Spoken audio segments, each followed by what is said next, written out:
In this video, we're going to review using standard form of a linear equation. Standard form looks like this. ax plus by equals c. Remember, a, b, and c are all integers. No fractions, no decimals. So a lot of us should like this form of a linear equation. In our example, 8x minus 6y equals 24, we have to remember that there are two ways to graph this.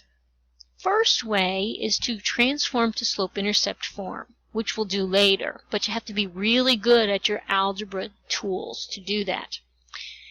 The other way is to graph the two intercepts. So we're going to graph our x and y intercepts. Graphing the y-intercept, okay, remember it goes on this axis, the y-axis. Every point on the y-axis has an x value of 0. So we're going to think of it this way. If we have the y-intercept, okay, then x equals 0. If x equals 0, what's left of our equation? Well, negative 6y equals 24. To solve this for y, we divide both sides by negative 6, so y equals negative 4. And that gives me the point 0, negative 4. This point I can just put on my y-axis, so it's right down here at y equals negative 4. The next point that we're going to look at is the x-intercept. The x-intercept resides on the x-axis. Any point on the x-axis has a y value of 0. So we need to remember that. So y equals 0. If y equals 0, what's left of our equation? What's left is 8x equals 24. So then we divide both sides by 8. So x equals 3, and that's the point 3, 0. And I can put that point right here. And I can graph that line. So that's how I graph using the intercepts. I can also transform this equation to slope-intercept form.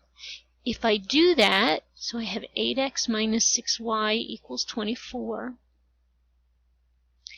I want to take my 8x and I want to move it to the other side of the equation. So I get negative 6y equals negative 8x plus 24. And then I want to divide everything by negative 6. Okay? All three things. There's not just two things here. There are three things we have to divide by negative 6. So our equation becomes y equals, and negative 8 over negative 6 simplifies to 4/3 x. And then 24 divided by negative 6 is negative 4. So if I were to graph this, then I would start at negative 4 on my y-axis. Oh, I already have that point. My slope tells me to go up 4, 1, 2, 3, 4, and right 3, 1, 2, 3, and that's the same point I had before. And I can continue to do that. 1, 2, 3, 4, 1, 2, 3, and there's another point. And you can see they're all on the same line. So you can graph either way. So transform to slope-intercept form, or you can graph using the x and the y intercepts. Personally, that's the other one, using the intercepts, is easier to me.